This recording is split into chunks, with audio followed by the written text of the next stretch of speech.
In this video, I'm going to show you how to create a Flexbox container in Elementor. There are two ways to create a Flexbox container. The first method is by clicking on the plus icon in the editor. Once you do that, select Flexbox, and then choose your structure from the available options. The second method involves clicking on the plus icon beside the Elementor logo. Click on the plus icon, select the container widget, and once you've added the Flexbox, you'll find various options to explore by clicking on the Flexbox. You can configure the content width to be either full width or box width.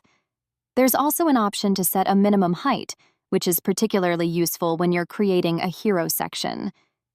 Next, you can adjust the item direction to be a row, column, reverse row, or reverse column. You'll also find Justify Content options, allowing you to align content to the start, center, or right end.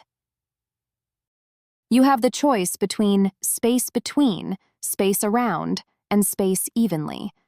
Additionally, you can adjust align items, set gaps, and explore the wrap setting located below. There are additional options available, such as setting overflow to hidden or auto. You can also choose the HTML tag you want for this container. Whether it's a div, header, footer, main, article, section, aside, nav, or even an li tag. Styling options are also available, allowing you to set a background image or color, implement scrolling effects, mouse effects, background overlay, borders, and step dividers. This is how you can create a Flexbox container in Elementor.